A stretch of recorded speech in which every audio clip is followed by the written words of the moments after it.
Nosso Brasil é um país de grande riqueza agropecuária. E, por sua vez, Sergipe possui um agronegócio grandioso. Produção, agroindústrias, comércio, exportação na mesa de todos. O Senar leva assistência técnica e gerencial gratuita aos produtores de maneira contínua durante 24 meses. Por meio desta assistência, buscamos o aumento da produção, da produtividade, do gerenciamento da propriedade e a sustentabilidade do negócio. Programas como o Senar Jovem, a aprendizagem rural e o técnico em agronegócio são desenvolvidos para criar oportunidades e fortalecer o vínculo das novas gerações de agricultores com o campo. Empreendedorismo, capacitação profissional e crescimento pessoal andam juntos nestes programas. Os cursos de curta duração têm o objetivo de aperfeiçoar a mão de obra já existente no campo. Cursos realizados em fazendas, lavouras, currais, sempre com atividades práticas e temas transversais, como redução de impactos ao meio ambiente, preservando e revitalizando os recursos naturais e a segurança alimentar. A saúde dos produtores, trabalhadores e suas famílias é uma preocupação do Senar. Por isso, foi criado o Senar Saúde. Através deste programa, homens e mulheres do campo realizam exames preventivos e gratuitos com o objetivo de prevenir o câncer de próstata e do colo do útero. O Senar acredita que as maiores transformações acontecem por meio de uma boa base educacional e trabalha incansavelmente para garantir qualidade de vida tanto no presente quanto no futuro.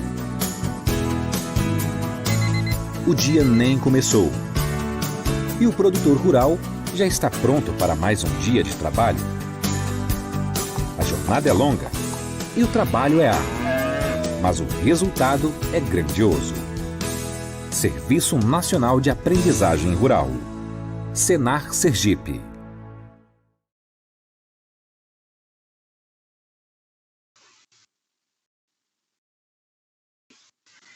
Boa noite, pessoal. Boa noite a todos que já estão aqui conectados com a gente. E chegamos, agora é para valer. Eu sou Juliane Gouveia, engenheira agrônoma, mestre em zootecnia e supervisora técnica do Programa de Assistência Técnica e Gerencial do Senar Sergipe. O Senar Sergipe ele está realizando hoje o segundo circuito agropecuário online. É um evento que normalmente acontece de forma presencial, porém, diante da situação que a gente está passando, diante de toda essa pandemia, a gente tem que se adaptar e adaptar, se reinventar, na verdade, né? E continuar levando informações e capacitações para o produtor rural, para o homem do campo, principalmente aqueles produtores que são atendidos através do programa de assistência técnica e gerencial do Senar aqui em Sergipe. O objetivo é realizar um circuito agropecuário por mês, trazendo temas importantes para discussão. O tema de hoje vai ser planejamento forrageiro, e para essa discussão sobre o planejamento forrageiro, nós convidamos a zootecnista Annelise Aragão, zootecnista em nutrição de ruminantes também. Outra coisa, vocês também poderão participar dessa discussão aqui conosco, enviando as dúvidas, todas as perguntas, questionamentos que vocês tiverem, através do nosso chat aqui no YouTube. Nessa janelinha aqui ao lado, vocês podem estar colocando todas essas dúvidas e a gente vai estar discutindo aqui ao longo da live. E eu gostaria também que vocês enviassem o nome de vocês, o município de onde vocês estão assistindo, para a gente ver até onde a gente está alcançando aí com nossas lives, né? Mas antes de falar, na verdade, antes de passar a palavra para a nossa convidada especial de hoje, a gente vai falar sobre planejamento forrageiro. E planejamento é uma palavra que vai significar o quê? É o ato de planejar, é criar um plano para otimizar o alcance de um determinado objetivo. O planejamento ele consiste em uma importante tarefa de gestão e administração, que está relacionada com toda a preparação, a organização e estruturação de um determinado objetivo. E aí, nossa curiosidade é, o que é que a Annelise tem para trazer aqui para a gente hoje a respeito do planejamento de forragens, planejamento de um volumoso, para a gente estar fornecendo aos nossos animais, ao nosso rebanho. E aí, para iniciar, eu convido a Annelise Aragão para iniciar essa discussão, trazendo os pontos importantes que envolvem todas as etapas, né, do planejamento forrageiro. Passo a palavra para você, Annelise. Oi, boa noite. Como Juliane já me apresentou, né, eu sou Annelise Aragão, zootecnista, mestre em nutrição de ruminantes, né, trabalho mais com a área de ruminantes. E aí hoje vamos estar abordando o tema planejamento forrageiro. De uma forma diferente, como o Ju já explicou, né, pessoalmente a gente consegue debater, consegue um bate-papo diferente. Aqui na live vai ser uma experiência diferente, porque a gente não consegue olhar para vocês e responder as dúvidas de outra forma, né? Às vezes, pessoalmente, a gente consegue explicar melhor. Então, eu vou andando com a live aqui como se fosse realmente um bate-papo. Quero que vocês participem mesmo, que é para a gente fazer o mais próximo de como se fosse pessoal possível, tá? Pessoalmente possível. E aí eu vou abrir a apresentação e vocês vão perguntando e Ju vai fazendo algumas pausas para a gente estar falando das perguntas e eu estar respondendo para vocês. Então, vou mostrar aqui para vocês a apresentação.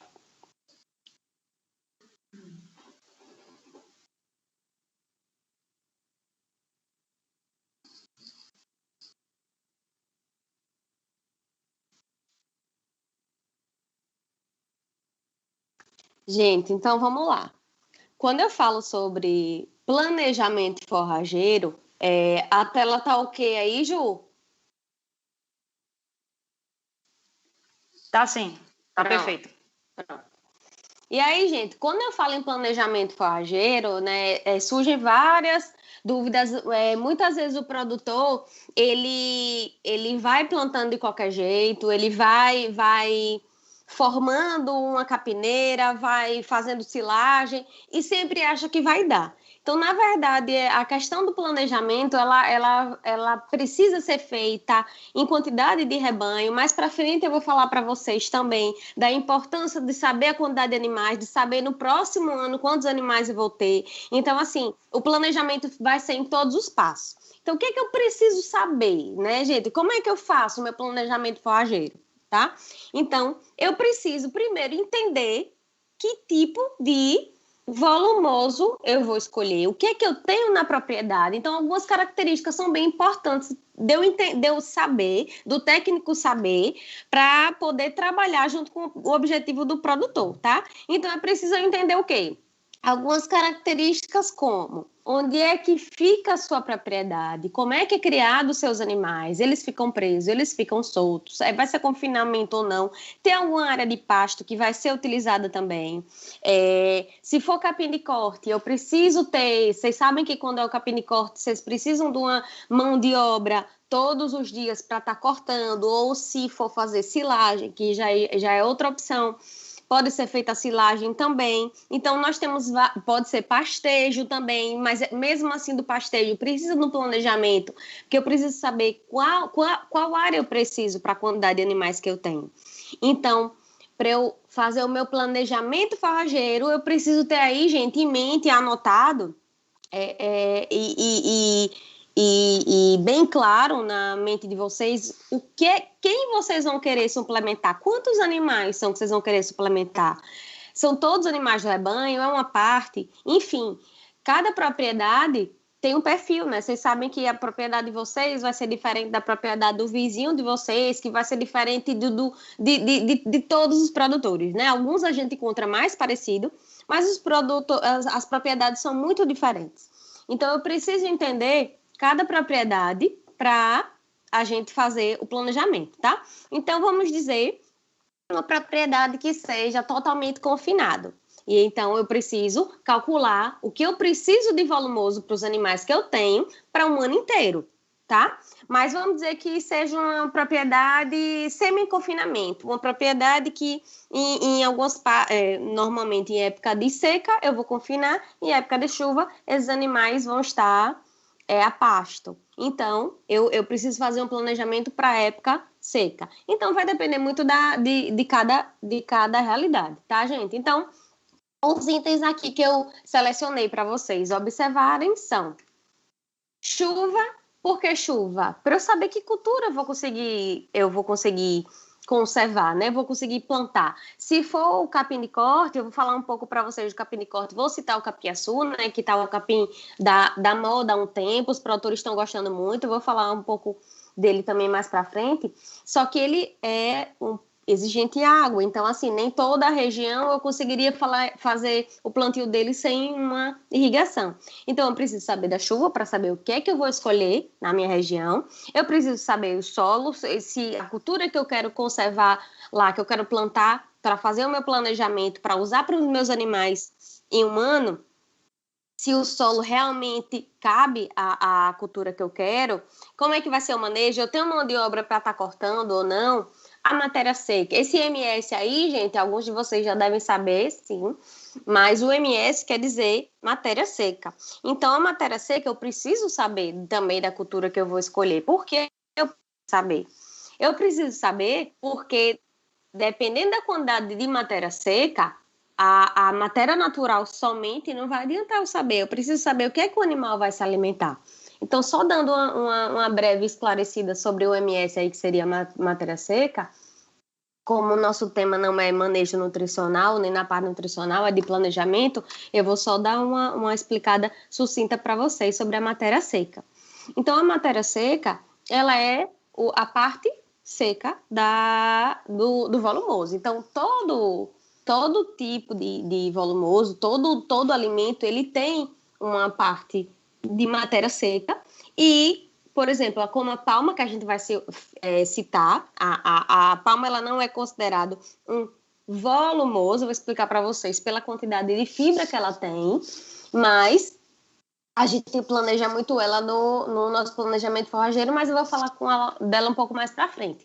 Mas é preciso entender que como ela é composta pela maior parte, 90% mais ou menos, somente de água, então eu tenho que fazer um planejamento de uma área bem grande quando eu quero usar a palma, porque a palma ela vai me dar de consumo mesmo, do que vai nutrir mesmo o animal, só que é de matéria seca, tá? E a área que eu tenho também para plantar. É a área que eu tenho para plantar, será que a área que eu tenho para plantar vai ser suficiente para o que eu quero, para os animais que eu tenho?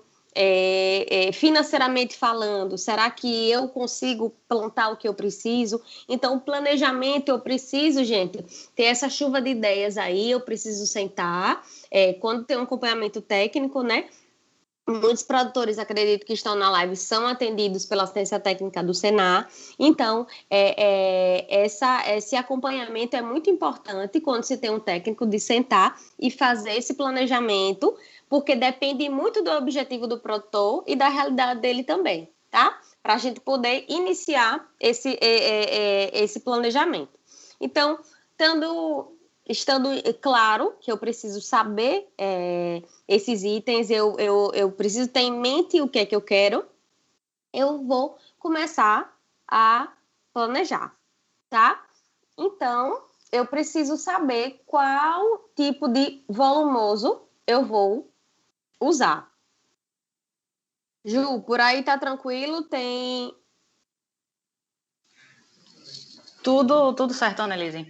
E assim, um fato importante, um ponto muito importante que você comentou aí, que o produtor, de fato, deve levar em consideração, é o que é que eu vou plantar. Se cultivar essa variedade, essa gramínea, se ela está adaptada às nossas condições edafoclimáticas, nossas condições de solo, de clima, né?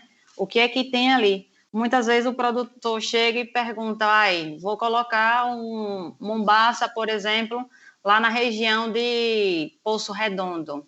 A gente sabe que mombaça é uma gramínea muito exigente em fertilidade e o regime pluviométrico também, né?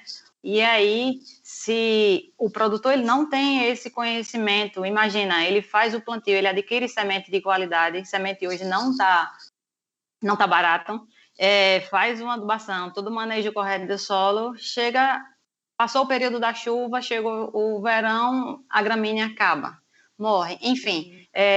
Por isso que um ponto importante do planejamento nessa parte de forragem, de plantio principalmente, de seleção, vai depender muito de onde a propriedade está localizada e qual é o sistema do produtor, qual é o sistema de produção, que aí a gente vai adequar todo esse planejamento à realidade daquele produtor, né? Mas pode continuar, Annelise. Então, Juliane falou alguns pontos interessantes daí da gente abordar também. O que acontece muito, gente?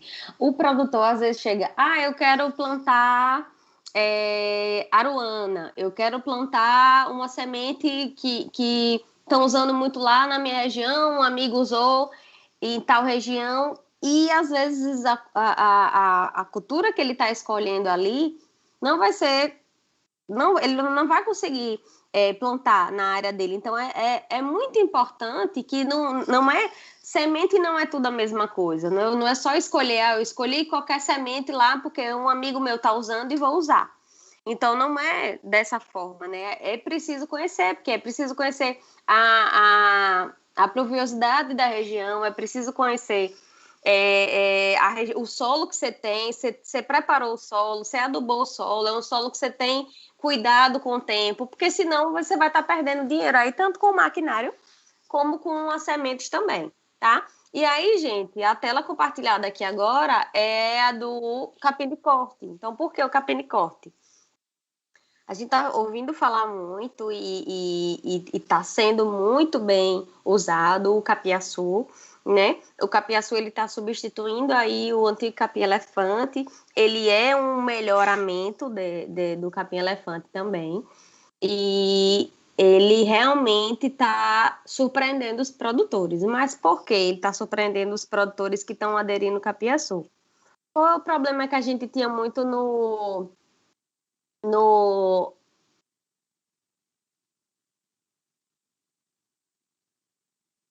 Oi? Oi?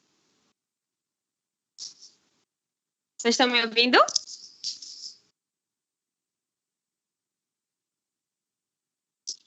Vocês estão me ouvindo? Perfeitamente, Annelise.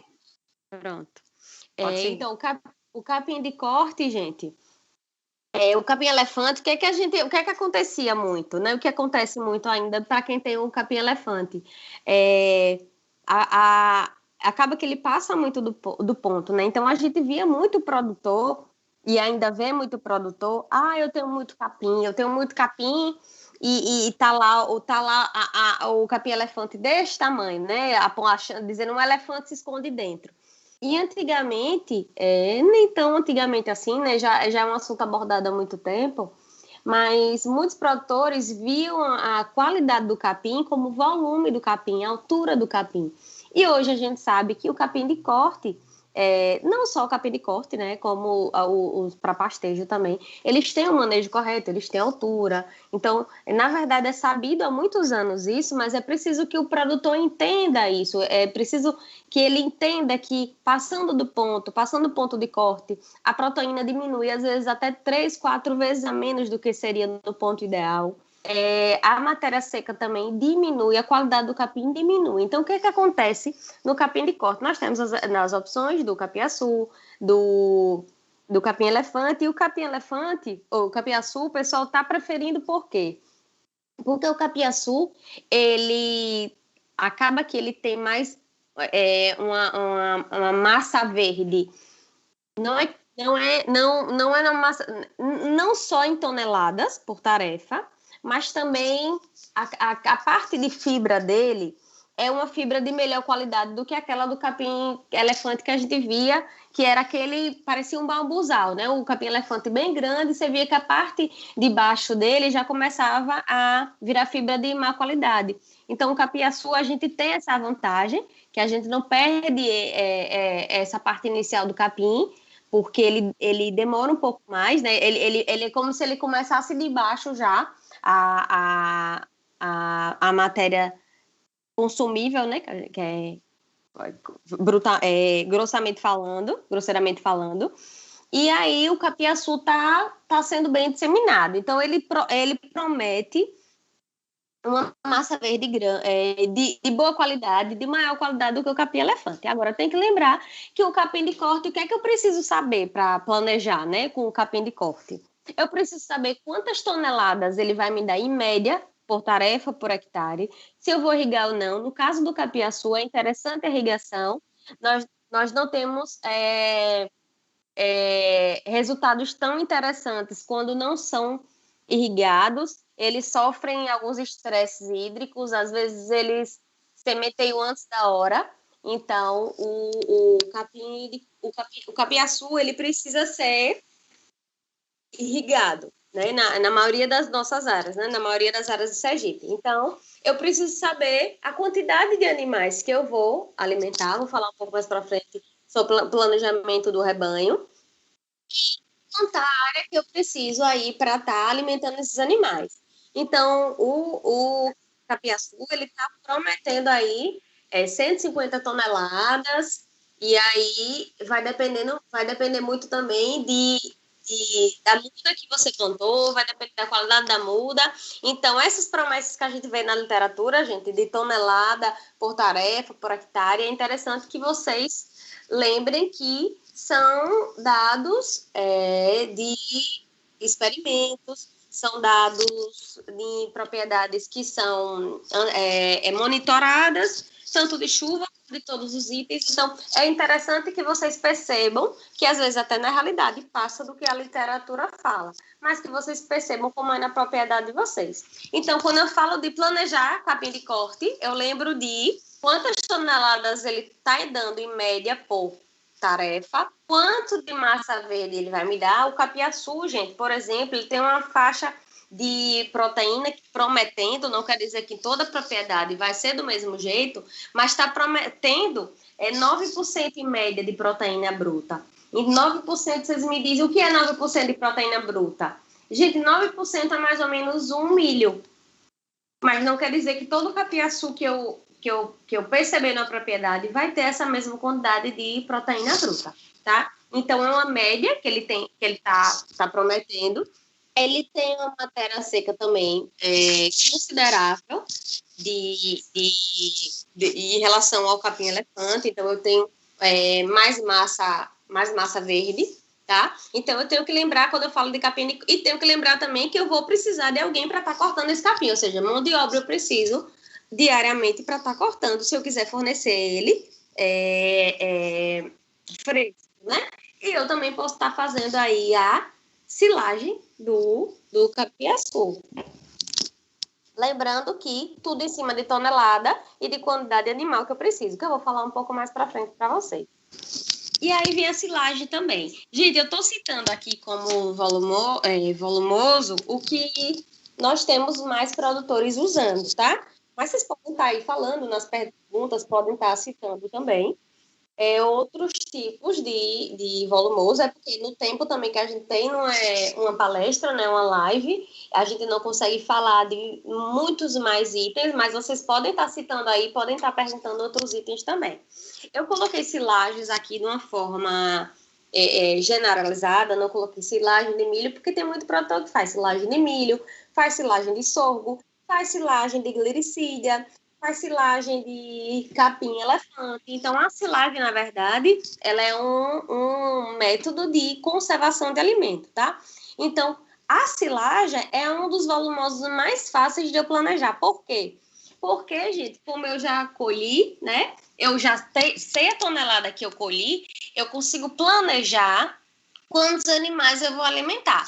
Então, por isso que é importante, por exemplo, a gente está em 2021. Se a gente está em 2021, se eu plantei já, né, que todo mundo agora provavelmente já plantou, o que eu plantei, eu preciso agora, eu precisava ter feito já o planejamento para o rebanho do próximo ano, porque eu vou estar tirando aí, colhendo, fazendo silagem mais ou menos lá para agosto, e quando eu fizer a silagem, ela já vai estar, dependendo do planejamento de vocês, está durando para mais ou menos um ano. Então, meu rebanho não paralisa, né? Então, quando eu falar de planejamento de rebanho para vocês, vocês vão ver a importância de eu fazer o planejamento futuro também dos prováveis nascimentos dos animais que eu tenho, tá? Então, a silagem é mais fácil por quê? Porque eu tenho média, hoje a gente tem muitos dados de milho, de quantas toneladas eu tenho por tarefa, por hectare. Muita gente faz a contagem no quê? Nos carroções, nem sempre dá tão exata, vocês devem estar, produtor que planta, sabe que não dá tão exato, as toneladas plantadas, ou as plantadas não, mais do carroções, porque às vezes vai bem apiada, às vezes ela vai muito cheia, às vezes não vai tão cheia, vai depender da corrida, né? E aí não fica tão exato o planejamento, mas com o tempo e quando os animais vão consumindo, vocês vão vendo e percebendo o quanto que o quanto de toneladas mais ou menos foi usado e vai tendo experiência. Mas, por exemplo, nós temos áreas que a tonelada do milho vai dar em 12 toneladas por tarefa, mais ou menos. Tem lugares que já vai dar 18, tem lugares que vai dar 20, vai depender muito da região. Então, a gente sabe que as regiões mais produtoras, maiores produtoras, elas têm uma experiência maior, tem maquinário com frequência. Então, o que acontece, por exemplo, se eu falar para vocês, eu quero plantar silagem de milho, ou eu quero plantar milho lá na região de, vamos falar, vou falar Maruim. Maruim não tem um histórico de plantio de milho que nem a gente sabe que temos em Carira, que temos em Pinhão, que temos em Simão Dias. Não é que não possa plantar lá. Mas o que acontece? E vocês, produtores, sabem disso que eu estou falando, que o que acontece? Na época de eu colher, na época de eu plantar, o maquinário que eu precisar, para quem não tem maquinário, para quem não tem os implementos, acontece o que a gente atrasa, às vezes não consegue plantar no tempo certo, não consegue colher no tempo certo, e aí acaba que atrasa e dificulta e diminui muito o que vocês esperavam de plantio. Então, é outro jeito também de vocês lembrarem, outra forma de vocês lembrarem do planejamento também. Eu posso plantar milho em quase todo o estado, mas eu tenho que lembrar de todos esses maquinários e implementos que eu preciso nas horas certas. Porque se a gente sabe que o milho se passar do ponto, a silagem se passar do ponto, ela estiver muito seca, na compactação ela vai dificultar. Porque se a palha estiver muito seca, o que vai acontecer? Na compactação, ela vai deixar espaço para ar, vai formar bolor, vai formar ácidos que não são desejáveis. Se eu compacto demais, o que acontece também? Ela é muito molhada, compactada com um teor de matéria seca muito pequeno, pode acontecer o que também? Muita umidade, também formação de ácidos não desejáveis, como o butírico.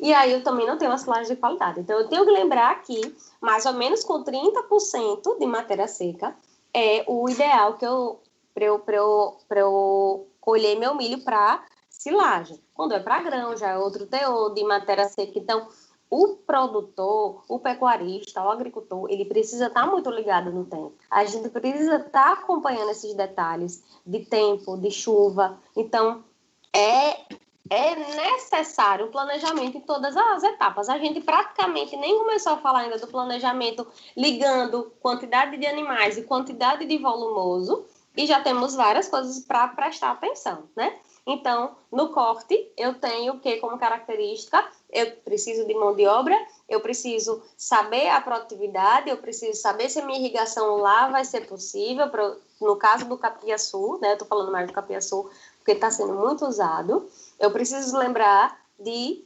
quantas tarefas eu tenho para a quantidade de animais que eu tenho para ver se vai suprir, tá? E do mesmo jeito para o plantio de milho também, gente. Vamos dizer, eu vou falar para vocês de como a gente pode estar fazendo algumas contas, mas vamos dizer que eu preciso de 900 toneladas, tá? E aí eu preciso de 900 toneladas, mas o que eu plantei só deu 500 toneladas. Eu vou ficar aí no déficit de 400 toneladas.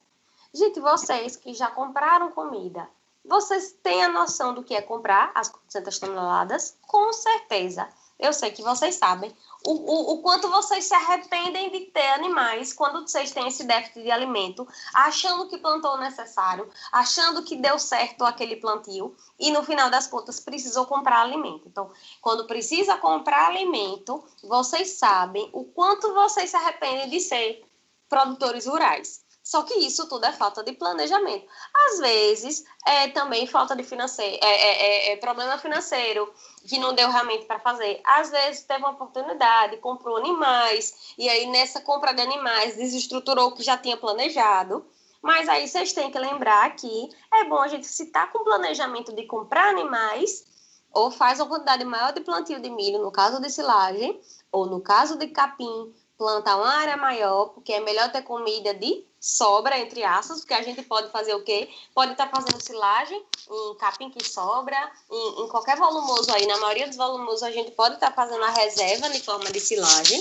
Hoje a gente tem inoculantes de ótima qualidade, a gente tem até para forragens que tem uma quantidade de matéria seca baixa, né, com muita água, a gente tem como tá aumentando a matéria seca também deles. Então, nós temos aí várias formas de estar deixando que o alimento seja feito em forma de silagem, que é uma forma de reserva, para garantir ao produtor a tranquilidade de que eu tenho tantas toneladas de alimento, então eu posso alimentar tantos animais. Então, é preciso vocês terem em mente, no planejamento, a quantidade que vocês vão plantar para o que vocês querem fornecer de alimento, tá?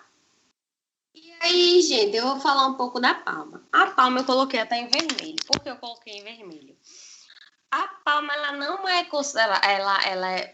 a gente escuta muito a palma forrageira, ela é considerada como uma forragem, mas, a grosso modo, tá? Ela não é considerada como um volumoso, como um capim, como uma silagem, pela quantidade de fibra que ela tem. Vocês do campo sabem muito bem que a gente fornecendo só a palma, o que acontece com o animal? Causa diarreia. Ele, com o tempo, a gente não consegue manter vivo, vamos dizer, esse animal somente com palma. Porque se ele não tiver, eu falo, gente, outro tipo de...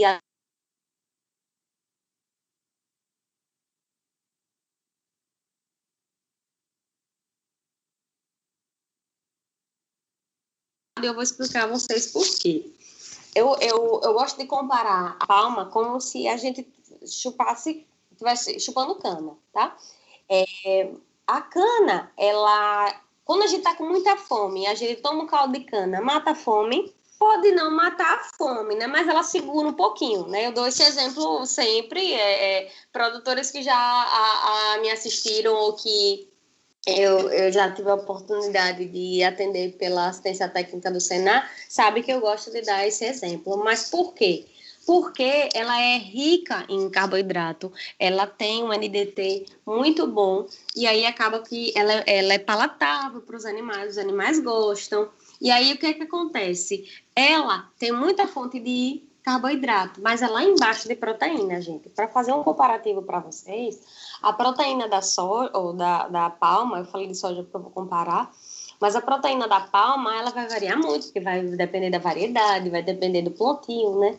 Mas ela vai variar muito de 1 a 4%. 1 a 4% de proteína, só para vocês terem ideia do comparativo, tudo bem que ela tem muita água, né? Mas a soja, por exemplo, ela tem 48% de proteína. Ou seja, claro que eu estou comparando, né, um concentrado com a palma, né? Não é na mesma linha, mas é só para comparar para vocês a quantidade de proteína. Então, ela tem 4% e tem 90% em média de água. Ou seja, quando eu falo em 4%, gente, vocês lembram daquela continha de quê? A cada 100 quilos de palma, eu vou ter 4 quilos de proteína. E só para dar uma ideia, né, falando, como eu sou zootecnista, eu vou sempre puxar para a parte da nutrição, por mais que o tema da gente seja planejamento, tem que falar um pouco da nutrição, até para vocês entenderem o que é que eu quero falar.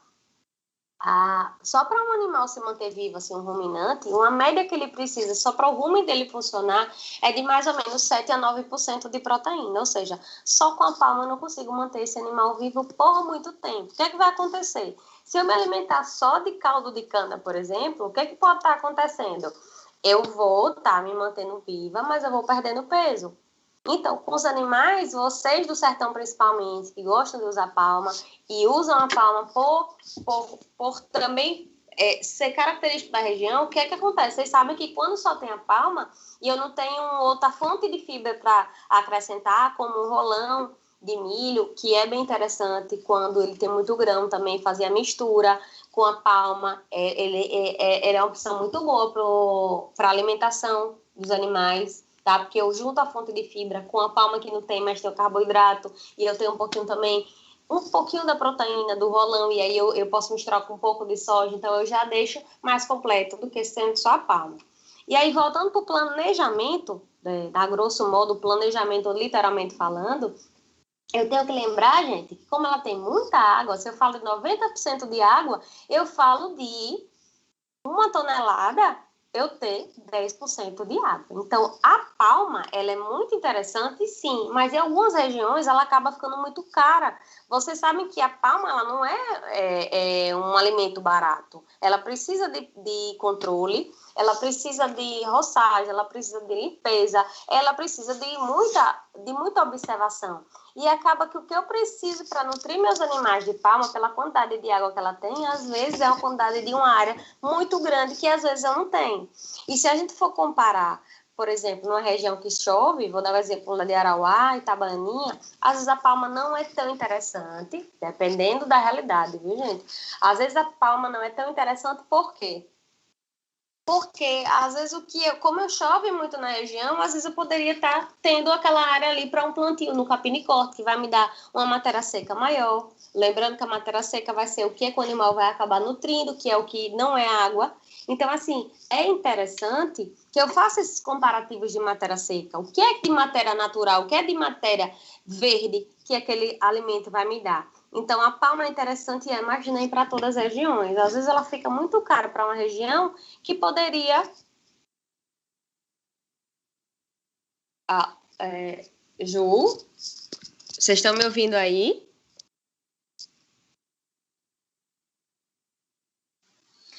Deu uma pequena travada, mas agora está normal, né, Lise? Pode ir. Então, e aí eu preciso fazer essa observação aí, sempre em quantidade de matéria seca, porque às vezes eu preciso plantar uma área enorme e quando eu vou para a época seca que eu vou precisar daquele alimento, eu não vou conseguir suprir meus animais, porque a olho nu, tá 10 tarefas de palma plantada, mas eu tenho 200 animais para alimentar. E aí, como é que eu faço? Não vai dar suporte. Então, eu preciso sempre... gente, na hora de fazer o planejamento, tem ideia a quantidade que eu tenho de área, quanto de tonelada de matéria verde aquele alimento vai me dar e quanto eu preciso, quanto eu quero alimentar. Vai ser todo confinado? Vai ser uma parte da pasto? Ah, não, eu consigo ter uma parte da pasto. Então, eu preciso sempre estar fazendo essa junção de ideias, gente. Ju, e as perguntas por aí? Tá, joia. O Annelise, é só para avisar o pessoal que a lista de presença já foi disponibilizada aqui no chat, e aí os produtores que são atendidos pelo programa da Assistência Técnica e Gerencial do Senar já pode estar clicando aqui e assinando a lista de presença, tá? O Annelise, em relação a todos esses pontos que você vem abordando aí das forrageiras, o produtor, acho que ele já percebeu o quão minucioso que é essa elaboração desse planejamento forrageiro, né? E muitas pessoas ainda não se programam, não se organizam e eu já vi muitos casos de produtor adquirir os animais, pecuária de leite falando, adquirir os animais e aí metade do ciclo de lactação ali, de repente, falta uma silagem. Quer dizer, não foi feito esse planejamento, o produtor ele passa a não ter aquele volumoso e gado de leite é ruminante. Ruminante precisa de volumoso, você bem como nutricionista sabe que precisa dessa forragem para uma boa movimentação ali do rumo e fornecimento de nutrientes também para o animal. E aí, muitas vezes, o produtor ele precisa comprar fora esse volumoso. A gente já fica de mãos atadas com os preços de concentrados, que a gente precisa comprar um farelo de trigo, um caroço de algodão, uma soja que a gente é obrigado a comprar esses tipos de nutrientes, e aí a gente cai nessa de precisar comprar o volumoso. E a margem de lucro do leite já é muito pequena. E aí a gente passa a não se programar, falta um volumoso na propriedade e a gente precisa adquirir esse alimento, se torna ainda menor. Aí muitas vezes o produtor coloca a mão na cabeça e agora, e o leite não dá dinheiro, mas muitas vezes é por essa falta de organização, de planejamento. Um outro ponto que você abordou do BRS Capiaçu é que ele é um clone, né, do capim-elefante, desenvolvido aí pela Embrapa. Ele vem sendo trabalhado desde 1999, BRS Capiaçu. Inclusive, o Senar ele vai fazer uma live só sobre esse capim, só sobre o BRS Capiaçu. A gente já tem vários municípios aqui plantando muito. Exemplo, o município de Aquidabã, Riachão do Dantas, Tobias Barreto. Quer dizer, muitos municípios já realizando o plantio desse capiaçu, através de mudas, enfim. E é um melhoramento do capim-elefante. A gente teve melhorias em que sentido? Em termos de produtividade. Consequentemente, se a gente tem uma melhoria em termos de produtividade, ele está mais exigente em fertilidade, né? Em fertilidade de solo. E o produtor, quando ele vai começar a trabalhar com esse cultivar, com esse clone do capim-elefante, ele precisa se atentar a todo o manejo de solo, seja fazer uma correção, um manejo nutricional, para esse capiaçu ele imprimir o que realmente ele traz de produtividade. Para vocês terem noção, ele está chegando aí a 50 toneladas de matéria seca por ano, né? De produção desse capim. Por corte, ele sendo bem manejado, a gente consegue aí 80 toneladas por corte. 80 toneladas é muito volumoso, muito volumoso.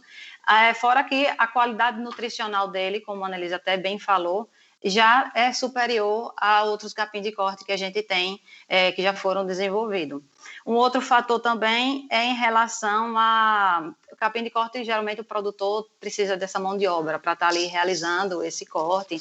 E uma coisa que incomodava muito do capim-elefante eram os pelos também. Do capiaçu, ele já diminui essa quantidade de pelos, já facilitando todo aquele manuseio, no caso. Enfim, e aí quando foi em 2016, ele vem sendo melhorado, né, desde 1999, e em 2016, final de 2016, foi onde teve o lançamento do BRS Capiaçu. E de lá para cá, é sucesso, a produtividade dele, qualidade nutricional, enfim, é uma alternativa aí para o produtor também. Por que é que eu digo alternativa? Ele não é substituto de uma silagem de milho, por exemplo. A qualidade nutricional dele é muito boa, porém, ele não chega a substituir. Ele é uma alternativa, sim, à silagem de milho, mas ele não é um substituto. E eu posso entrar até com algumas perguntas que já chegaram aqui, Annelise, a respeito dele. O Genilson Santos, ele pergunta, esse capim volumoso é o chamado capim-elefante? Eu acho que eu até mesmo já acabei respondendo. E aí ele diz, seria melhor o capiaçu ou o sorgo? E uma outra é de que forma que ele foi mudado. É porque ele mandou várias perguntas e eu estou juntando todos porque é tudo referente ao BRS Capiaçu. E também se esse capim se desenvolve tão rápido quanto o antigo capim-elefante. Agradeço as perguntas do seu Genilson Santos e a palavra é com você, Annelise. Gente, então, não chega a ser igual, como o Juliane acabou respondendo também essa pergunta, que ele não acaba sendo igual a uma silagem de milho. Acaba que a silagem de milho ainda, das silagens, a silagem de milho ainda é a que enche os olhos da gente. Por quê? Porque a capacidade de fermentação dela acaba sendo muito boa em comparação ao capim. Por quê? o capim acaba tendo maior quantidade de água do que a silagem. Então, no processo fermentativo, a gente acaba tendo um pouco mais de perda no caso do capim, no capim de corte, e, por exemplo, o capiaçu. Então, existe um cuidado maior na hora de fazer uma silagem desse capim por conta da fermentação, né? Como ele tem muita água, pouco mais do que a silagem, ele pode estar fermentando com facilidade e, na verdade, um pouco mais rápido do que a gente esperava e formando gases que a gente não deseja. Então, assim, não chega a ser comparado. Claro que tem muito produtor tendo silagens maravilhosas de capiaçu, tendo resultados muito bons de silagem, mas não chega a se comparar, porque são níveis de fermentação diferentes. Eu tenho um produtor que eu atendo que ele não quer mais plantar milho porque achou que o capiaçu deu conta, mas ele precisou de uns testezinhos aí na silagem, precisou de aditivo, precisou adicionar o fubá de milho também para poder a gente aumentar um pouco da matéria seca e ia ter a qualidade melhor, tá? Então, não é que a de sorgo seja melhor, mas o cuidado que deve ter é na confecção da silagem, tá? Por conta da água. A outra pergunta, José acabou respondendo, e teve mais alguma pergunta, seu Genilson? Ele pergunta também em relação ao desenvolvimento, né? Se ele se desenvolve tão rápido quanto ao antigo capim-elefante. Então, a precocidade dele, né? Ele acaba desenvolvendo mais rápido do que o capim-elefante. Tem Ju aí, tá até para estar falando dessa parte agronômica aí na parte do capiaçu, mas ele desenvolve muito rápido. As mudas elas começam a ser feitas mais ou menos com 100 dias, dependendo da qualidade da muda. O pessoal já consegue estar aí replicando a muda do capiaçu, né? Fazendo a própria replicação com o capim. Então ele desenvolve bem rápido, sim. E muita gente está apostando mais nele por conta disso, né? Do desenvolvimento da qualidade também, por não ter pelo, a palatabilidade também está sendo bem aceitado pelos animais. Annelise, um outro questionamento é a respeito de utilizar inoculantes ou não na produção da silagem do BRS Capiaçu.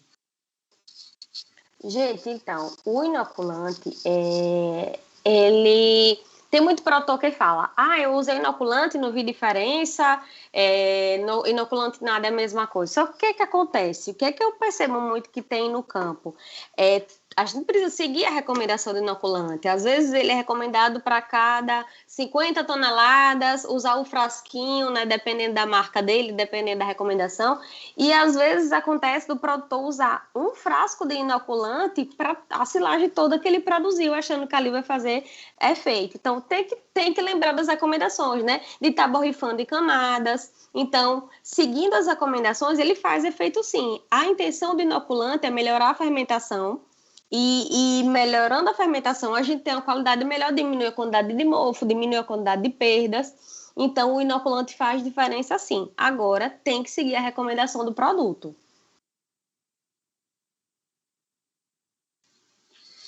Em relação à altura de corte para essa produção de silagem, Annelise, a altura de corte do BRS Capiaçu, quando é que ele vai estar com o teor de matéria seca pronto, né, para ser ensilado, para não ter problemas de perdas nessas fermentações? Gente, eu acho perigoso a gente falar em altura. Por que perigoso em altura?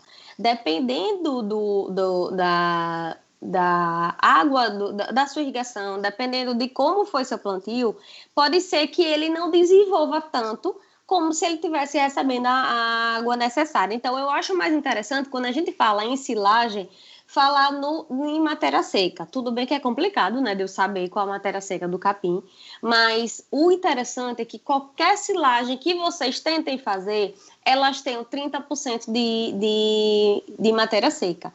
Então, Aconteceu já com o produtor que eu atendo, de o capim-elefante não ter desenvolvido muito, ele não chegou a uma altura desejável, e nem uma altura que nem dos produtores vizinhos, por exemplo, só que por conta da irrigação dele ter falhado. Então, na verdade, quando se fala em silagem, é mais interessante que a gente saiba o grau de matéria seca dele. Então, com 30% em média de matéria seca, seria interessante ele estar fazendo aí o corte dele para a silagem.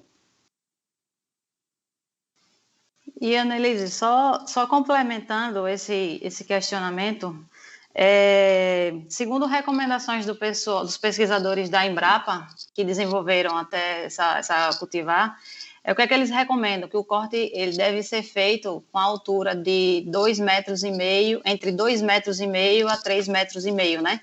É recomendação da Embrapa. E aí, para a gente fazer o corte, realizar o corte, preparar para estar ali ensilando esse material, a gente precisa entender que a gente precisa fazer o correto manejo nutricional, senão ele não consegue ter essa qualidade que a gente está falando. E aí, se o produtor ele não faz esse manejo nutricional, com fertilizantes químicos, fertilizantes orgânicos, ele vai produzir uma silagem, sim, porém, é uma silagem com baixa qualidade nutricional. E aí, muita gente vai chegar e questionar, fiz a silagem, forneci os meus animais e a produção não foi a que eu esperava. Ou fiz a silagem, tudo certinho, fiz todo o processo de ensilagem lá no caso, né? Peguei uma amostra, mandei para o laboratório para fazer análise bromatológica, para ver a composição, a quantidade de nutrientes que eu tenho ali, e não foi o esperado. Pessoal, uma coisa é literatura, base científica, né? Literatura. Outra é a realidade. E para a gente se aproximar dessa literatura, a gente tem que seguir essas orientações, assim como você estava falando a respeito da utilização do inoculante, né? Eles desenvolveram, por exemplo, esse BRS Capiaçu, e a gente tem que seguir à risca o manejo como ele vem sendo trabalhado e vem dando bons resultados a campo. Então, só complementando o que Juliana falou, por isso que eu falei no começo para vocês sempre lembrarem de ter cuidado com a literatura, porque, por exemplo, para essa altura que a Embrapa cita, ele precisa estar com todo o crescimento de acordo com o que é esperado. Então, se ele tiver sofrido algum estresse hídrico, pode ser que nessa altura ele não tenha uma qualidade boa. Então, nada melhor do que o produtor estar sempre visitando qualquer plantio, sempre estar acompanhando, sempre estar olhando como é que está o desenvolvimento, porque nada melhor do que o olho do dono, né? Então, assim, tem que estar acompanhando realmente para não ficar só aquele produtor que é por telefone, né? Já tem tantos dias, então corta aí, faça silagem e precisa ver como é que está na realidade, né? Correto. E temos mais perguntas aqui, moço. Quantidade de perguntas que está chegando aqui pelo WhatsApp, aqui pelo chat também, acho que a gente fica até meia-noite. Do Eugênio Santos. Posso fazer silagem misturando o capiaçu e a mandioca, maniva e folhas, né, da mandioca, junto com o capiaçu, para fazer silagem. Funciona? Gente, a mandioca, ela parece que esse ano, eu estava até comentando com outro produtor, parece que esse ano todo mundo começou a lembrar que a mandioca existia. A mandioca é maravilhosa, principalmente a folha é onde tem mais proteína, então é onde é mais rica do que até a raiz, né? Do que até a maniva. Então as folhas é onde é mais rica de proteína. Só que qual o problema dela? Se eu for usar somente as folhas têm em média 22%, chegando a 26%, 28% de proteína. É muito bom. É parecido com a glutiricídia. Só que qual o problema dela, gente? A mandioca que eu tenho lá é isso daqui de folha e isso daqui de raiz. Eu precisaria de uma área muito grande plantada de mandioca para suprir a parte de, vamos dizer, a quantidade que eu preciso. Então, e outro porém dela também é a quantidade de água que ela tem. tá? Então, na hora de fazer a silagem, de novo, a preocupação é a água. Eu preciso de mais ou menos 30% de matéria seca. Então, dependendo de como eu misturo, se eu misturar só a parte aérea, só as folhas com o capiaçu, ótimo, respeitando a média de matéria seca de 30%. Agora, se eu colocar a raiz, e aí eu tenho que ter um cuidado maior, porque aí aumenta a minha chance da fermentação não ser positiva. Então, gente, dá para fazer silagem do que quiser, contanto que eu respeite a quantidade de matéria seca. Claro que nem sempre dá para eu estar fazendo análise, mas é muito interessante quando se consegue fazer. Hoje nós temos vários laboratórios. A gente tem laboratório que entrega com uma semana a análise com qualidade. Para vocês não perderem um dinheiro bem maior lá na frente, é melhor fazer uma análise, porque aí a gente tem certeza da qualidade daquele alimento para estar fazendo a silagem sem errar. Imagine você esperar 30 dias para abrir, gastou lá um dinheirão para fazer, e quando abre, deu. Quantos produtores não acontece isso? Mofou mais da metade, não deu fermentação, quando abriu estava toda preta por causa do ácido formado, o butírico. Então, é interessante que vocês respeitem a questão da matéria seca, mas dá para fazer sim, lembrando que a parte que seria das raízes se misturar, teria que ser uma quantidade, uma proporção menor do que a parte das folhas. Joia. Tem uma outra pergunta aqui do Marcos Aurélio.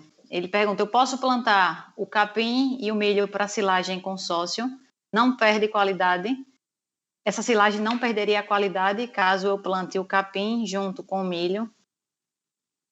Gente, essa pergunta tem... Eu acho que cada técnico tem uma opinião diferente. Eu vou dar a minha, quero até que Juliane comente o que ela acha também. Mas eu vou dar a minha opinião sobre o plantio consorciado com milho e uma forragem. O que todo produtor quer? Claro que ele quer aproveitar a chuva e quer aproveitar o maquinário para poder fazer o plantio das duas culturas, né? E aí, como ele tem que aproveitar a chuva, se ele deixar para plantar depois, aí acaba que ele não ou tem que escolher o milho ou a forragem, enfim. Nas experiências que eu tenho, não chega a ser a mesma produtividade do milho igual quando ele é plantado sozinho. Vamos dizer que eu escolhi uma semente muito boa e escolhi uma semente de mambaça, que o pessoal gosta de plantar muito com mambaça. Acaba que acontece muito de abafar um pouco o outro. Às vezes acontece do mambaça crescer muito rápido. Estou dando exemplo do mambaça, mas poderia ser outra gramínea. Acontece já com alguns produtores de não conseguir passar na hora de fazer a silagem, não conseguir passar com o maquinário por conta de um ter crescido muito mais do que o outro. Então, assim, se o seu foco for silagem em quantidade, eu recomendo plantar separado, porque acaba que ele não sai tão, vamos dizer que a produtividade dele não é igual se fosse separado. Agora, tem muito produtor que tem experiência boa. Agora, se você quiser aproveitar, tiver uma área grande e a quantidade que você planejou de silagem, dá para fazer na área que você tem, plantando um pouquinho mais de sobra de silagem, para poder, se o milho, ou se a gramínea, ela cobrir um pouco o milho e não ter problema com a área, tudo bem. Agora, eu, por recomendação, prefiro plantar separado. Agora, pensando na chuva e no maquinário que vai economizar em jogar a semente, realmente o produtor, né, vai tirar o milho. Quando tirar o milho, já vai ter o capim lá. Só que ele tem que lembrar que no próximo ano ele vai plantar o milho de novo. Então, dependendo da área da propriedade que eu tenho, dependendo do perfil da propriedade que eu tenho, aí recomenda-se sim fazer junto. Mas se eu tiver uma área boa e der para plantar separado, eu recomendaria plantar separado. Me conte você, Júlia, como uma opinião aí dos dois. Então, é uma discussão bruta, né?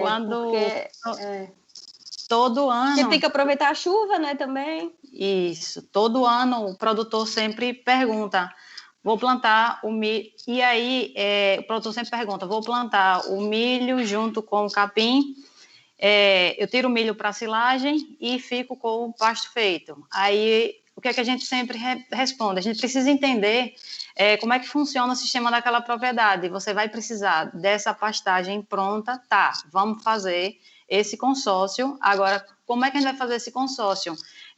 Não vamos jogar, por exemplo, mombaça junto com milho, como você bem falou, Annelise, porque a gente sabe o crescimento do mombaça como é. Ele é muito alto, ele sombreia, enfim, a competição ali é muito grande, e aí a silagem vai ter volume? Vai. A gente vai ver que o rendimento é maior, mas a qualidade, quando a gente vai falar de qualidade nutricional, não. Por quê? Porque essa competição que existe do mombaça, que ele dá muito volume, né, no caso, do mombaça com o milho, muitas vezes o produtor ele planta o milho, que é o híbrido, dupla aptidão. Ele vai tanto para grão quanto para silagem. E aí, quando ele joga junto com um capim, que é um porte mais alto, por exemplo, a qualidade dessa silagem lá na frente vai ter uma queda. Vai ter uma queda porque você vai ter pouca produção de grãos. E daquela silagem é a quantidade de grãos de milho que eu vou ter ali. Eu vou precisar de uma quantidade boa de massa verde, sim, de palhada, mas também vou precisar de grãos para ajudar ali naquela fermentação. E aí a gente precisa analisar muito propriedade por propriedade. Se for o caso dele querer deixar um pasto, vamos atrasar aí esse plantio um pouco do mombaça com herbicida, a gente dá uma quebra na força desse mombaça para que o milho se desenvolva e o capim venha depois, ele não venha atrapalhar. E volto a falar mais uma vez, pesar no manejo nutricional aí desse solo, porque não tem boa produção, não tem produtividade que a gente consiga ter um resultado muito positivo se a gente peca na frente. Olha a competição que vai estar daquele solo. Você acha que aquele solo vai ter nutrientes suficientes para suprir a demanda de seja uma mombaça, seja uma aruana e o milho? Enfim, é uma discussão bruta e existem vários pontos de vista e a gente precisa parar e pensar assim, o que é que eu quero? Eu quero uma silagem de boa qualidade, vamos fazer só o milho. Vamos fazer só o milho, que aí eu vou ter alguma quantidade de grãos e a grande quantidade de massa verde, de palhada ali, né? Enfim, eu fico naquela, vai depender muito do sistema do produtor, aonde que ele quer chegar. Mas, falando em qualidade de silagem, o milho sozinho, sem dúvida, qualidade é bem diferente de quando a gente coloca com o capim. Volume eu vou ter, mas qualidade nutricional aí eu quebro um pouquinho. Uhum. Pessoal, Annelise, só lembrando que a lista de presença está aí no chat e está aberta para todo mundo, tá? Eu falei no início que seria só direcionado aos produtores da assistência técnica, mas não. Todo mundo que está presente aí na live pode assinar essa lista de presença. E Annelise, vamos dar seguimento. Sim. Vamos prosseguir na apresentação. E aí as outras perguntas a gente deixa para depois, tá? Tá.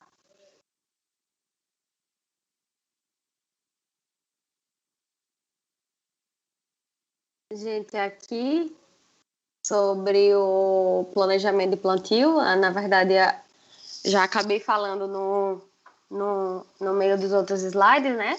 De conhecer a variedade que vocês vão usar. No caso da palma, no caso do capim-açu ou do capim-elefante. No caso de pasto também, gente, que eu falei de silagem, mas pasto a gente também planeja, né? Que área de pasto eu vou precisar? No caso de corte, a gente está falando muito de leite, mas no caso de corte, quantas arrobas eu quero engordar? Será que dá para ser só no pasto? Eu preciso entender quanto eu tenho no pasto, o que é que aquele capim me fornece para eu saber o que é que eu preciso complementar para estar chegando ao meu objetivo. Então, para qualquer planejamento, eu preciso saber do objetivo também. Então, por exemplo, o produtor pode me dizer, Annelise, eu quero, no caso de corte, um ganho de 700 gramas dia, 800 gramas dia. Então, a gente vai trabalhar para que aquele animal consuma aquela quantidade de proteína, de carboidrato, o mineral, para conseguir suprir essa quantidade. Mas vai ter produtor que vai querer 1 quilo, então a gente precisa de uma suplementação. Mas vocês conseguem entender que o planejamento desses 2 produtores vai ser diferente? Um vai precisar de mais volumoso, então precisa de uma área maior. Do mesmo caso do leite. Vai ter produtor que vai dizer, não, em época de inverno eu não quero dar ração, não vou dar ração. Então, a gente precisa planejar maior quantidade de pasto, que aquele produtor não vai semi-confinar esse animal em época de inverno. Então, é interessante, ou de verão, é interessante, gente, que cada propriedade precisa do seu planejamento. Então, conhecer o ciclo da cultura. Então, todas as características da planta eu preciso entender para eu plantar. Eu sempre estou falando primeiro, hoje, na live, de plantio do que dos animais, mas vocês vão entender por quê, tá? Eu tenho produtores, tem acontecido muito hoje, eu acho que se todo produtor bem soubesse, faria isso quando adquirisse uma propriedade. De quê? De fazer a comida para depois tá comprando os animais, né? Porque vocês não têm noção no alívio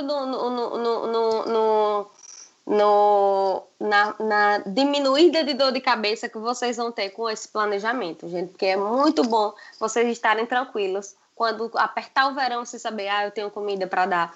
Vocês fazendo a silagem, vocês vão gastar mais ou menos a média do ano passado. Esse ano vai ser um pouquinho mais caro, né? Porque aumentou muito o adubo, aumentou muito tudo. Mas a média de silagem a gente tem em média de 10 centavos, de até 10 a 15 centavos. E a gente viu, gente, em época de verão, principalmente em época de verão pesado, a gente vê silagem sendo vendida de 1 quilo, ou 1 quilo de 50 centavos. De R$ 1 a gente já viu. Então, 10 vezes mais caro do que vocês gastariam plantando, tá? E tem que fazer uma conta toda de custo de oportunidade, do que aquela área também está deixando de ser usada em pasto. Então, tudo isso vocês têm que estar fazendo conta. E aí, a gente vai agora para cereja do bolo, né? Que é a parte de planejo rebanho. Então, gente, quando eu falo de planejar o rebanho, eu falo de primeiro conhecer o rebanho. Então, tem produtor que não sabe nem quantos animais tem. Então, é muito importante, em primeiro lugar, a quantidade de animais que tem para eu estar sabendo na ponta da língua. Eu preciso saber quantos bezerros eu tenho, eu preciso saber quantos garrotes, eu preciso saber quantas novilhas, eu preciso saber quantas vacas estão para parir, porque eu vou fazer o planejamento esse ano e essas vacas que parirem no próximo ano vão ter. Elas e os bezerros também, que dependendo da idade já vai dar para dar silagem no caso de silagem. Então eu preciso fazer uma previsão de rebanho. Então essa previsão de rebanho, gente, precisa ser feita. Por exemplo, quem plantou esse ano, agora em março, abril, em maio, precisou fazer o planejamento de rebanho primeiro, quem fez da forma correta, né? Para próximo ano, porque agora a gente está plantando, não é pensando nesse ano ainda, é pensando no próximo ano, quando a gente tem verão, né? Vocês que são produtores sabem disso. Então, a gente precisa planejar. Por exemplo, tem uma vaca para parir agora. O que eu vou plantar de milho agora? Eu estou pensando no bezerro para estar comendo silagem até agosto? Não, eu estou pensando nele quando ele estiver maiorzinho próximo ano, que pode ser que ele também esteja consumindo da minha silagem. Então, eu preciso fazer um planejamento de quantidade de rebanho para que eu não tenha erro e eu acho que eu tô lá fazendo meu planejamento todo correto e falte comida e precise comprar, gente. Eu sei da tristeza que o produtor tem, porque às vezes gasta 4 mil, 5 mil, dependendo do tamanho da propriedade, 10 mil por mês só de comida, sendo que isso poderia estar sendo investido de outra forma, tá? Então, eu vou dar alguns exemplos para vocês. Isso vai depender muito, gente, do peso do animal de vocês, se ele está em início de lactação, final de lactação, meio de lactação. Mas eu vou dar um exemplo de silagem de palma e de capim. Uma vaca ela pode estar consumindo aí 35 quilos de silagem, uma média, uma vaca de 450 quilos mais ou menos, ela pode estar consumindo aí 35 quilos de silagem, tá? Se ela for fornecida de uma vez só, pode ser que esse animal não consuma, provavelmente ele não vai consumir. Mas vocês podem estar aí espaçando esse fornecimento de silagem em 2, 3 vezes. Aí vocês vão ver que o animal come tranquilamente. Então, 35 quilos é uma média e podendo chegar mais, tá? Então, vamos dizer, tô até com a calculadora aqui, vamos dizer, gente, que vocês tenham 10 animais, tá? Querendo fornecer silagem durante um ano inteiro, tá? Então, 10 animais, eu vou dar 35 quilos. Por dia, eu vou precisar de 350 quilos, né? Então, 350 quilos de silagem a 365 dias no ano, eu vou precisar de... Ai, minha gente, minha calculadora pifou bem agora que eu tô falando com vocês. Peraí, deixa eu ver se eu...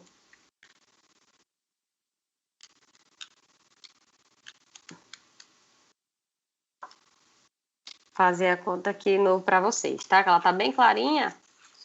Então, vamos lá. Se eu tenho 10 animais, vezes 35 quilos, 350 quilos, né?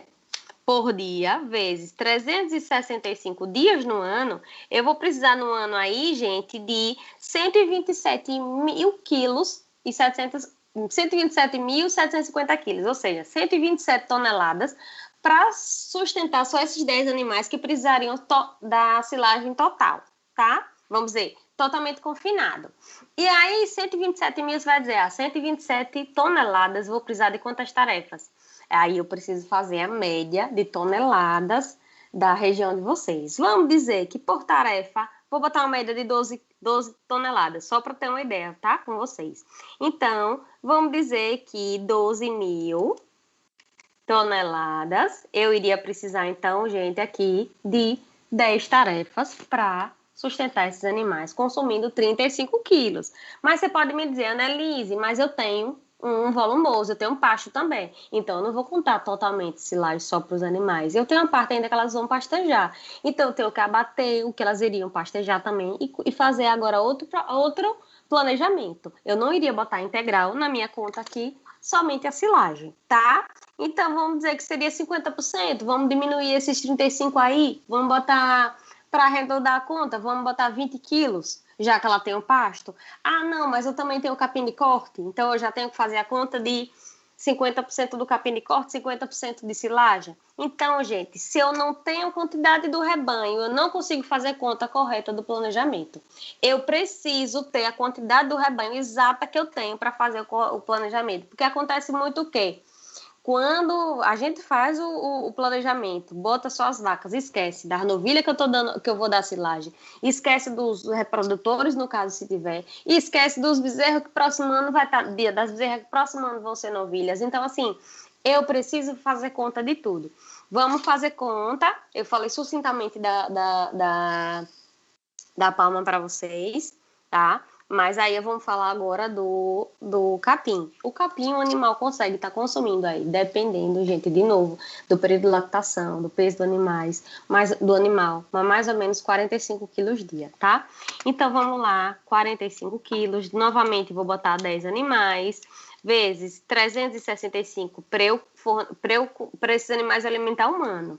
Vai ser 164.250 quilos de capim. Gente, tanto capim como silagem, como qualquer coisa que eu faço, eu tenho que deixar uma sobra, né? Porque pode perder, tem a perda do transporte, da coleta.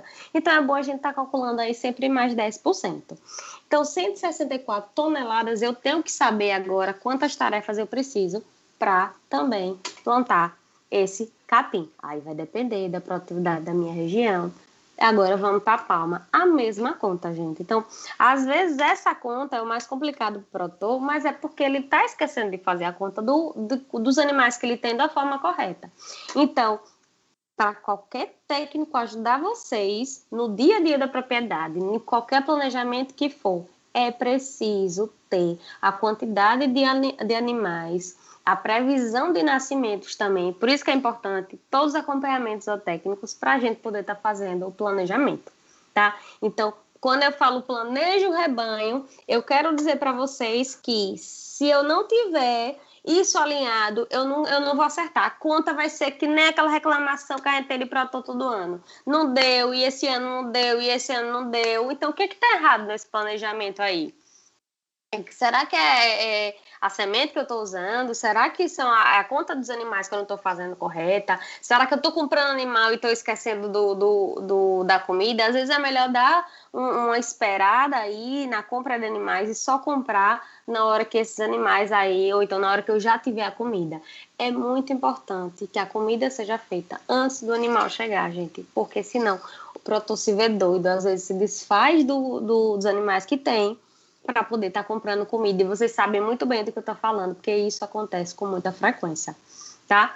Então, quando eu falo de planejamento de rebanho, eu falo dessa questão da gente estar fazendo conta de quantidade, para eu estar sabendo quantas tarefas eu vou plantar, plantar um pouquinho de sobra, se possível, ou então até, no caso de quem tem pouca terra, mas já quer se planejar para o outro ano, às vezes está deixando uma roça já comprada antes do que o preço aumentar, mas com garantia já do outro ano. Então, gente, o planejamento é rebanho e conhecimento também do meu solo, da minha produtividade, do que eu tenho capacidade de comprar, do que é que eu posso estar fazendo na minha propriedade, né? Respeitando as características da minha propriedade, do meu solo e do rebanho que eu tenho também. Então, quanto maior o animal, mais pesado o animal, o consumo de matéria seca também aumenta. Então, isso tudo a gente tem que estar fazendo uma conta aí para estar alinhando. Tem muita gente que usa 2% mais ou menos, 2,5% do peso vivo no consumo de silagem para cada vaca para estar fazendo a conta. Mas a gente tem que lembrar, gente, que aí é em cima de matéria seca. E às vezes o produtor se perde, porque eu tenho que saber a matéria seca. Então não é uma conta somente que é tanto por cento em cima do peso vivo e da matéria seca do alimento. Tudo eu tenho que contar com a matéria seca, porque tirando a água, o que ele vai se alimentar é o que tem de matéria seca. Tá, gente? Então, quero que vocês tirem dúvidas em relação a isso também, mas espero que vocês tenham entendido essa relação aí de planejamento de rebanho e de quantidade de tarefa também. Eu não tenho como dizer uma receita de bolo. Olha, vocês plantam tanto, plantem tanto, vai sustentar tantos animais, que eu preciso conhecer a propriedade de vocês para estar respondendo essa pergunta.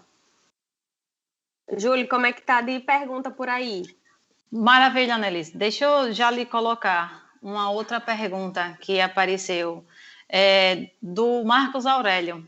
Ele pergunta aqui qual o tempo de armazenagem de um silo. Qual o tempo de armazenagem de uma silagem? Muito tempo armazenado, ela perde o valor nutritivo para o rebanho? Gente, quando a gente fecha lá, a gente compacta o capim, a gente fecha lá a lona e a gente começa a contar o tempo de fermentação, tá? Então, 30 dias a gente já considera que aquele alimento ali virou uma silagem, né? Contando que a fermentação ocorreu dentro do esperado, a lona não rasgou. O que acontece muito? Às vezes a lona rasga, às vezes a gente tem galinha que vai bicando lá a lona e rasga. A gente tem, às vezes, bezerro que solta, vaca que se solta e pisa na lona toda e rasga. E acaba que eu não tenho como assegurar a fermentação de uma silagem que ela tem entrada de ar. Mas se for feita da maneira correta e ela tiver a vedação do jeito que for recomendado, eu tenho casos de produtores que abriram a silagem com 5 anos e tem a qualidade do mesmo jeito, cheirosa, de uma coloração boa, de uma fermentação boa. Então, vai depender muito de se foi feito na época correta, se a matéria seca dela foi correta também, na média de 30%, e se não houve na vedação, na entrada de ar. E aí a gente tem silagens aí até 5 anos. Eu não digo mais que eu não tenho experiência, não sei demais, mas na literatura a gente encontra exemplos, mas eu estou dizendo de exemplos reais, que até 5 anos você consegue guardar aí. Existem muitas regiões que já estão fazendo planejamento para plantio para a segurança de 5 anos. Ô, Annelise, temos uma outra pergunta aqui do seu Geraldo Rocha. Ele diz: gostaria de saber da doutora Annelise se a pornunca é um tipo de mandioca também. Eu posso dar aos animais in natura? Seu Geraldo até já fala comigo sobre esse tema, é atendido pela assistência técnica, muito querido pelo programa todo, é um dos mais assíduos aí nas recomendações. Gente, a pornunça, ela também tem sido bem procurada, né? Tem alguns produtores que têm se interessado muito pela pornunça. Ela pode sim ser fornecida in natura.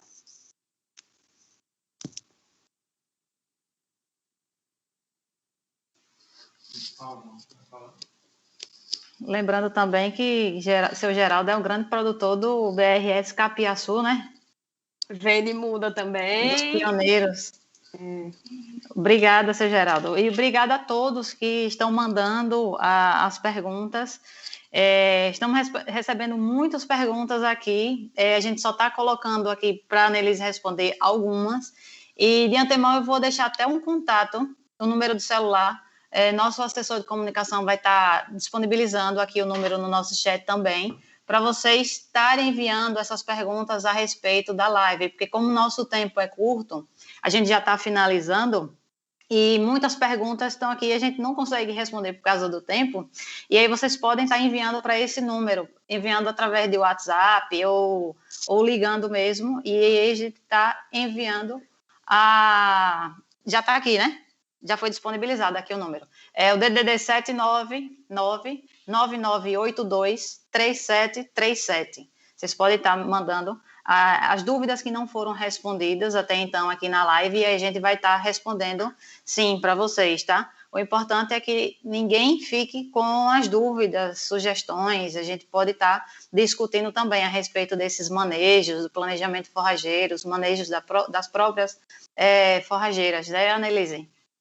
Com certeza, gente. E as perguntas de vocês acaba que é uma troca de experiência também, porque às vezes as perguntas de vocês são de alguma coisa que já acontece na região, alguma particularidade, e serve para outro produtor também, e às vezes já serve de exemplo quando a gente está conversando com outro produtor. Então, essa troca de informação é muito importante. Como a gente não pode fazer presencial, essa interação de vocês é muito interessante, não pela publicidade de quantidade de pessoas, mas pela troca de informação que serve para muitos outros produtores também. Então, podem estar mandando as perguntas aí. Espero que vocês tenham assimilado, que tenham aprendido alguma coisa, que tenham acrescentado alguma coisa também hoje no tema, e se ficar alguma dúvida, vocês podem estar entrando em contato aí pelo WhatsApp que a Juliana disponibilizou. Annelise, uma outra dúvida, a última, né, por hoje, mas como eu falei, o número está aqui, o contato, vocês podem estar entrando, mandando as mensagens, né, as dúvidas. Do produtor Marco Aurélio, ele fala: inoculantes, organismos vivos, bactérias, posso usar nesse tipo de lavoura também? Eu acredito que seja quando a gente estava falando sobre o BRS Capiaçu, né? Sim, o inoculante, ele pode ser usado no capiaçu, com certeza, no capiaçu, na glericídia, acredito que em todos os tipos de silagem. Eu não sei dizer se alguma teria alguma restrição, mas acredito que não, porque a intenção do inoculante é melhorar a fermentação. Então, se tem silagem, tem fermentação. Então, é interessante sim que use. Agora, lembrando novamente que, seguindo as recomendações das toneladas para cada frasco, da compactação, e aí a maioria pede que borrife, né, com um aspersorzinho durante as camadas. Então, tem que respeitar a forma de aplicação também. Ô, Annelise, e me corrija se eu estiver errada também, mas o inoculante, a importância dele também ele é válido, a utilização dele, principalmente não, também, né? Depois da abertura do silo ali, ele vai dar uma freada nessas fermentações ainda inoportunas que estão ocorrendo e reduz bastante aquela questão das podridões depois da abertura do silo. É válido essa afirmativa mesmo que a gente ouve falar? Então, Juliane, o que acontece com os inoculantes? A promessa deles é o quê? É melhorar a fermentação. Quando a gente fecha um alimento, o que é uma silagem? A silagem, outro comparativo que eu gosto de fazer, é que nem aquela charque que a gente compra, que ela vem no vácuo. Até a gente abrir, a gente tá garantido que ela vai servir quando a gente abrir para comer, né? Mas depois que eu abro ela começa a ficar perdendo a perecividade, e aí eu vou perdendo a qualidade, e uma hora ela vai ficar podre.